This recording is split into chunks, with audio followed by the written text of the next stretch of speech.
Well, that was a short video. At least it was a natural break in the book. We're on page 83 right now.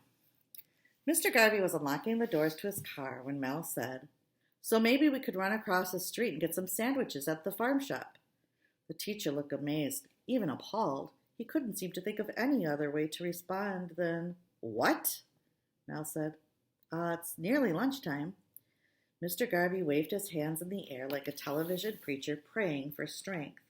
"Guys, my young teammates, does anybody remember the flat tire that cost us 20 minutes? How about us wandering around in the Space Museum like a bunch of lost sheep? We're slowly getting back the time we lost, and now you want to stop for lunch?"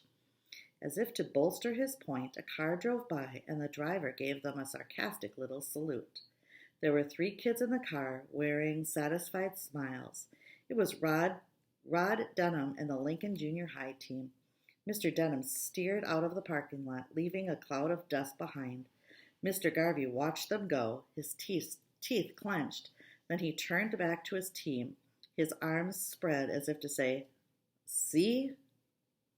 But Mel said, "We gotta eat sometime." Winston expected Mr. Garvey to start yelling, but for once he maintained his temper. "We will eat in the car while we drive to the next location. I've got snacks, drinks, beef jerky. You won't starve." "Beef jerky?" Winston asked. "Good for fast energy," Mr. Garvey said, unlocking his car's hatchback. He dug through one of the grocery sacks and came out with a pouch. "Here," he said, handing out slabs of jerky. Winston had never had jerky before, and it wasn't about to start now. It looked like something a person could use to make a pair of shoes. Jake bit into his slab and tore off a piece like a German shepherd with a chew toy. "In the car, please, boys," Mr. Garvey said. "If you don't like beef jerky, I've got other things. But let's figure it out while we're moving." Winston spied a box of cereal bars and grabbed it.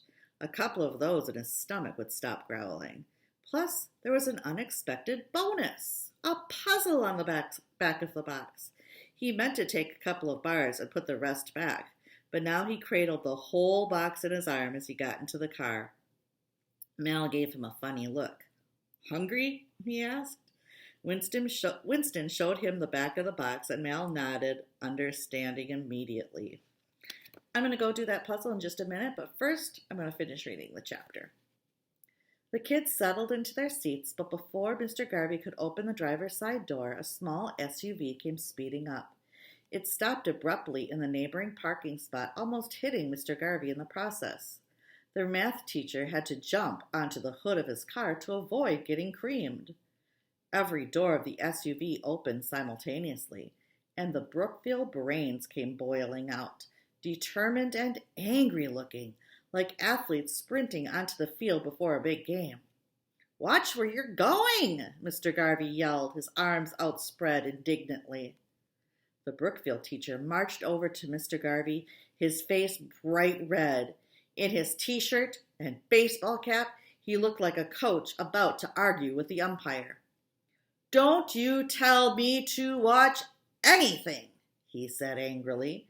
He waved a finger in Mr. Garvey's face. Mr. Garvey looked stunned.